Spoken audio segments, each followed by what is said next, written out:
चलिए खबरें अब विस्तार से। दिल्ली से बड़ी खबर सामने निकल कर आ रही है। दिल्ली के मुख्यमंत्री अरविंद केजरीवाल को 7वां समन। ईडी ने केजरीवाल को जारी किया 7वां समन। शराब घोटाले मामले में केजरीवाल को यह समन जारी हुआ। ईडी ने सोमवार को पूछताछ के लिए बुलाया। तो दिल्ली से यह बड़ी खबर सामने निकल कर आ रही है। ईडी ने केजरीवाल को 7वां समन जारी किया है। इससे पहले दिल्ली के मुख्यमंत्री अरविंद केजरीवाल को 6 समन पहले से ही जारी हो चुके हैं। अब ईडी ने सोमवार को उन्हें पूछताछ के लिए बुलाया है। तो दिल्ली से यह बड़ी खबर सामने निकल कर आ रही है। ईडी ने केजरीवाल को जारी किया है 7वां समन।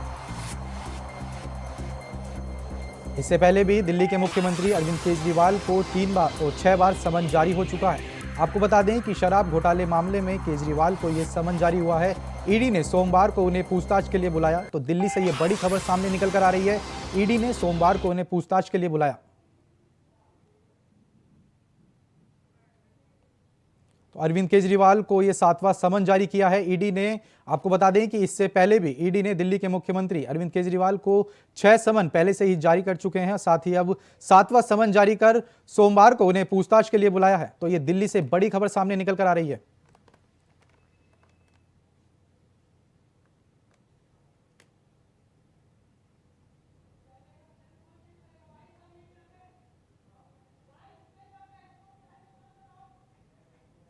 तो दिल्ली से यह बड़ी खबर सामने निकल कर आ रही है। शराब घोटाले मामले में दिल्ली के मुख्यमंत्री अरविंद केजरीवाल को ईडी ने 7वां समन जारी किया है। तो बड़ी खबर यह सामने निकल कर आ रही है। आपको बता दें कि इससे पहले भी दिल्ली के मुख्यमंत्री अरविंद केजरीवाल को ईडी ने 6 समन पहले से ही जारी किए थे और अब उन्होंने 7वां समन दिल्ली के मुख्यमंत्री अरविंद केजरीवाल को जारी किया है। तो यह बड़ी खबर सामने निकल कर आ रही है। ईडी ने केजरीवाल को 7वां समन जारी किया। साथ ही शराब घोटाले मामले में केजरीवाल को यह समन जारी हो रहे हैं। 7वां समन ईडी ने दिल्ली के मुख्यमंत्री अरविंद केजरीवाल को जारी किया है और सोमवार को पूछताछ के लिए बुलाया है। तो यह बड़ी खबर सामने निकल कर आ रही है। दिल्ली के मुख्यमंत्री अरविंद केजरीवाल को 7वां समन जारी किया है ईडी ने। इससे पहले भी ईडी ने दिल्ली के मुख्यमंत्री अरविंद केजरीवाल को 6 समन जारी कर चुके हैं।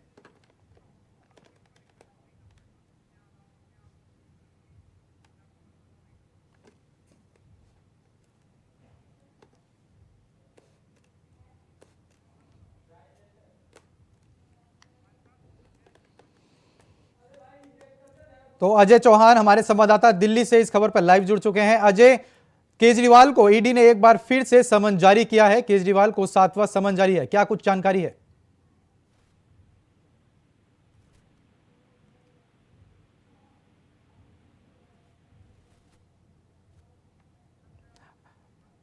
दोबारा संपर्क करने की कोशिश करेंगे, लगता है आपसे संपर्क नहीं हो पा रहा है।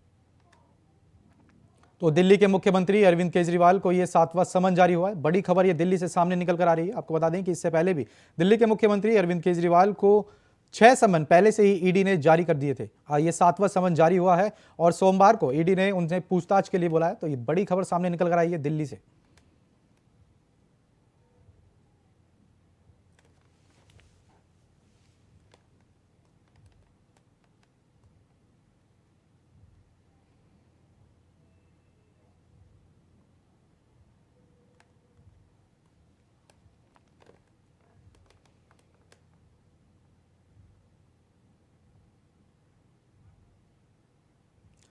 तो एक बार फिर से लाइव हमारे साथ अजय चौहान जुड़ चुके हैं। अजय, केजरीवाल को ईडी ने एक बार फिर से समन जारी किया।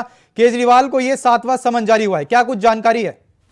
हाँ, तो सर देखिए, लगातार आम आदमी पार्टी के मुखिया अरविंद केजरीवाल को ईडी तरफ से साथ में ही नोटिस जारी किया गया। इससे पहले 6 नोटिस जारी किए थे, लेकिन उसका जवाब उन्होंने कोई नहीं दिया। सीधा जो कहा था गैर कानूनी संबंध है ये, कोई इसमें मेरा कोई लेना देना नहीं है। लेकिन लगातार कहीं ना कहीं ईडी अरविंद केजरीवाल से बार बार कह रही है कि हमें इसका जवाब चाहिए और जवाब दीजिए। ना तो कोई जवाब दे रहे, ना ही वो हाजिर हो रहे हैं। अब देखना ये होगा कि अरविंद केजरीवाल 7वां नोटिस के बाद क्या प्रतिक्रिया, क्या जवाब देते हैं, क्योंकि लगातार वो कहीं ना कहीं बीजेपी मुद्दा बताती है, बीजेपी का एजेंडा बताती है ईडी को कि ईडी अब उसके माध्यम से ही हमको नोटिस भेजती है, लेकिन कि शराब घोटाले में मेरा कोई लेना देना नहीं है। लेकिन यही होगा कि सोमवार को क्या अरविंद केजरीवाल दोबारा से पेश होते हैं या नहीं होते, या कोई और नया बहाना इसमें देखने को मिलेगा। क्योंकि अरविंद केजरीवाल लगातार कहीं ना कहीं बयानों से बचते नजर आते हैं। उनके जो मंत्री हैं वो अभी इसी मामले में जेल में है, वो पद उनको बेल नहीं मिल पा रही है। लेकिन अरविंद केजरीवाल यही कहते हैं कि लगातार ये बीजेपी का एजेंडा है और मुझे चुनाव प्रचार से रोकने की कोशिश की जा रही है। क्या लगता है अजय, झारखंड के सीएम हेमंत सोरेन की तरह दिल्ली के मुख्यमंत्री अरविंद केजरीवाल की भी गिरफ्तारी हो सकती है? उनको 10 नोटिस भेजे गए। उसके बाद उन्होंने जवाब मिला जब वो चादर से गिर गए। उसके बाद उन्होंने सीधा कहा वो दिल्ली पहुंचे, दिल्ली से झारखंड पहुंचे, उसका कहीं मुझसे मिल सकते हैं।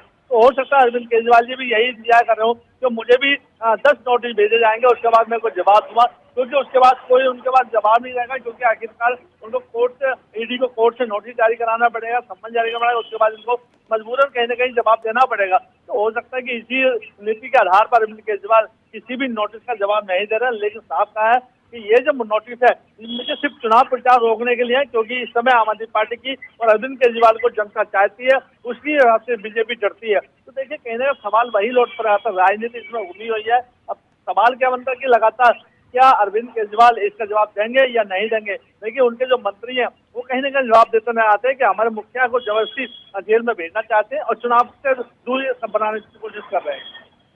अजय, क्या लगता है इस बार अरविंद केजरीवाल ईडी के सामने हाजिर होंगे, क्योंकि पिछले 6 बार उन्होंने ईडी के समन पर ही सवाल उठा दिए।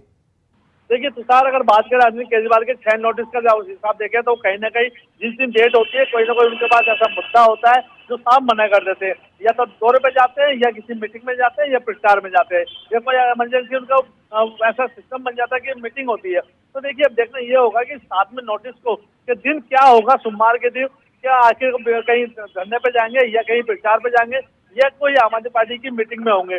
तो साफ साफ कहेंगे ये नोटिस हमारे गैर कानूनी है, इसमें मेरा कोई सवाल नहीं है, आप मुझे टिक मार कर दीजिए। सवाल यही बनता है कि आखिरकार अरविंद केजरीवाल ईडी के सवालों से क्यों दूरी बना रहे हैं, क्यों उनको जवाब नहीं दे रहे हैं। तो बहुत बहुत धन्यवाद अजय आपका इस तमाम जानकारी के लिए। बात करेंगे अगली खबर की। दिल्ली से बड़ी खबर सामने निकल कर आ रही है। कीरो हाइड्रो प्रोजेक्ट को लेकर सीबीआई का छापा। सत्यपाल मलिक के घर पर सीबीआई का छापा पड़ा है। बता दें कि सत्यपाल मलिक के घर पर और ऑफिस पर पड़ा है यह छापा। तो दिल्ली से यह बड़ी खबर सामने निकल कर आ रही है।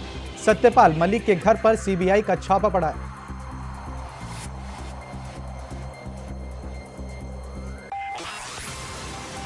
सत्यपाल मलिक के घर पर और ऑफिस पर पड़ा है छापा।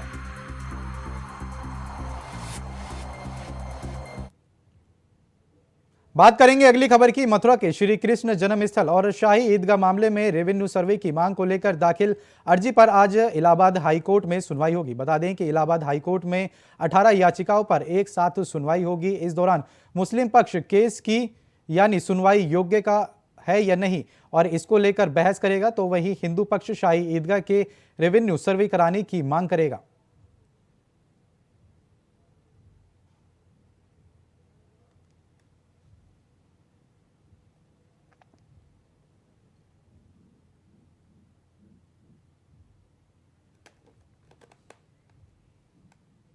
महाराजागंज में भी यूपी बोर्ड की परीक्षाओं का आगाज हो चला है। बता दें कि जिसको लेकर जिला प्रशासन मुस्तैद नजर आ रहा है। बता दें कि जिले में कुल 110 परीक्षा केंद्र बनाए गए हैं, जिसमें 74,808 परीक्षार्थी परीक्षा देंगे। साथ ही पूरे जिले में 5 जोन और 14 सेंट्रल के विभाजित करके निगरानी रखी जाएगी, जिसमें से 110 स्टेटिक मजिस्ट्रेट तैनात किए गए हैं। बताया जा रहा है कि हाई स्कूल में 42,212 और इंटरमीडिएट में 32,596 परीक्षार्थी शामिल होंगे। तो वहीं प्रशासन ने परीक्षा केंद्रों पर सीसीटीवी और वॉइस रिकॉर्डर से निगरानी करेंगे। साथ ही परीक्षा केंद्र से 1 किलोमीटर तक फोटोकॉपी की दुकानों और कंप्यूटर सेंटर बंद रहेंगे।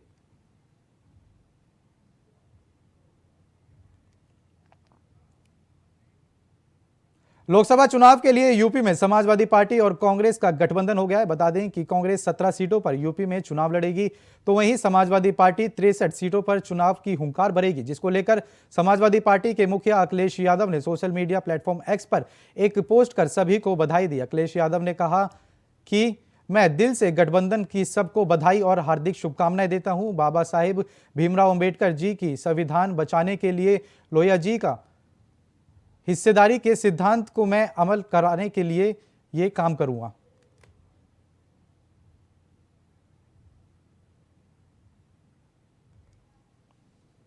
एटा में सपा सुप्रीमो अखिलेश यादव का एक निजी कार्यक्रम में पहुंचे, जहां अखिलेश यादव ने बीजेपी पर निशाना साधते हुए कहा कि जिस तरह किसानों के ऊपर अत्याचार किया जा रहा है और वहीं किसानों के नेता चौधरी चरण सिंह को भारत रत्न दिया गया। साथ ही उन्होंने कहा कि पुलिस भर्ती परीक्षा के साथ साथ और दूसरी प्रतियोगिता परीक्षाओं को लेकर भी प्रदेश सरकार को घेरा तो वहीं गठबंधन को लेकर पूछे गए सवाल पर उन्होंने कहा कि इस भारतीय जनता पार्टी की सरकार में किसान, छात्र सहित सभी वर्ग के लोग परेशान हैं।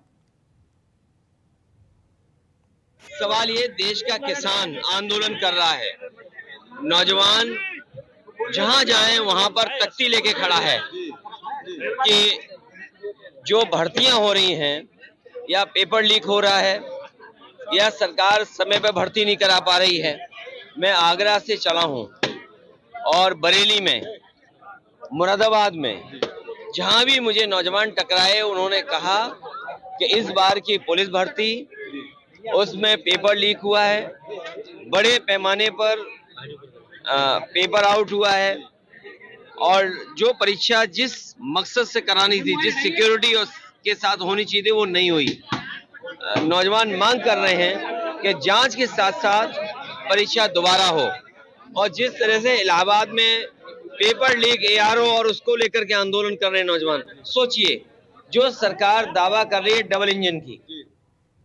खबर मैनपुरी से है, जहां दो पक्षों में जमकर ईंट पत्थर और लाठी डंडे चले, साथ ही ईंट पत्थर फेंकने के साथ ही फायरिंग भी की गई, जिसका वीडियो सोशल मीडिया पर तेजी से वायरल हो रहा है। तभी पीड़िता ने SP से न्याय की गुहार लगाई। बता दें कि घटना औछा थाना क्षेत्र की बताई जा रही है।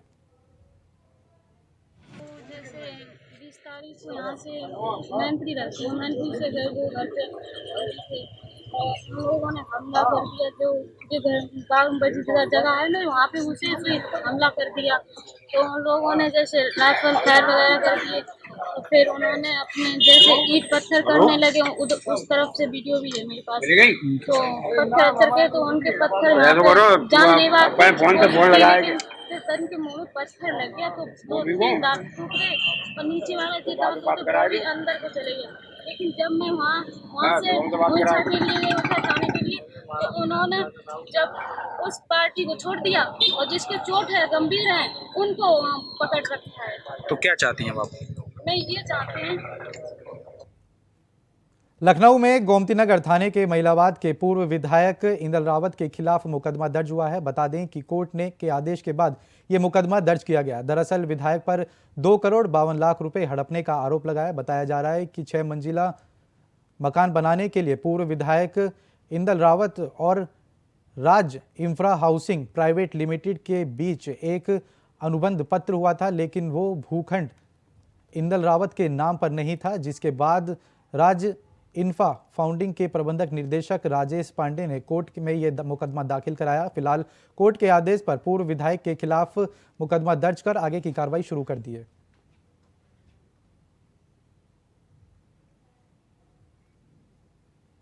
जैसे जैसे 2024 का चुनाव नजदीक आता जा रहा है, वैसे वैसे ही यूपी की सियासत दिलचस्प होती जा रही है। इस दौरान बता दें कि सपा के घर के भीतर ही सबसे ज्यादा घमासान मचा हुआ है। दरअसल इसकी वजह है बदायूं की सीट, जहां अखिलेश यादव के लिए लड़ाई की साख बनी हुई है। तभी तो सपा के प्रत्याशियों की तीसरी लिस्ट आई तो सब दंग रह गए, क्योंकि धर्मेंद्र जिस बदायूं सीट से प्रत्याशी थे, लेकिन सपा की तीसरी लिस्ट आने के साथ ही यह साफ हो गया कि चाचा शिवपाल यादव यहां से ताल ठोकते हुए नजर आएंगे। बता दें कि सपा के इस दावे में सियासी मायने की भी तलाश जारी है। देखिए ये रिपोर्ट।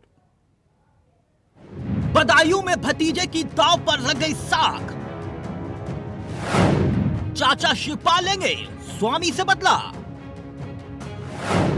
क्या स्वामी के पाला बदलने से बदल गया बदायूं का गणित? मगर धर्मेंद्र यादव का अब क्या होगा?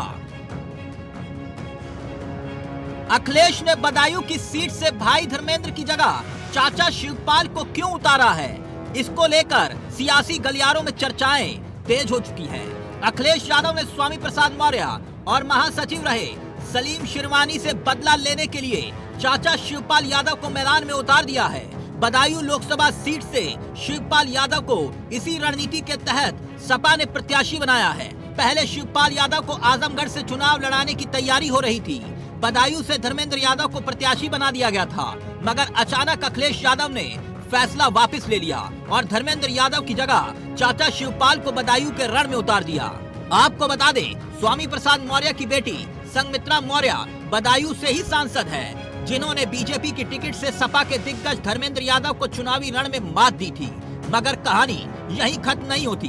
दरअसल ये वही बदायूं है जहां से सलीम शिरवानी भी आते हैं वही सलीम शेरवानी, जिन्होंने हाल ही में स्वामी के पीछे पीछे बगावत का झंडा उठाकर महासचिव पद से इस्तीफा दे दिया था। ऐसे में अपनों की बगावत और कांग्रेस से गठबंधन में टूट की कगार पर पहुंची समाजवादी पार्टी को अब बदायूं में सबसे मुश्किल जंग लड़नी है, क्योंकि दांव पर साख किसी और की नहीं बल्कि अखिलेश यादव की लग गई है।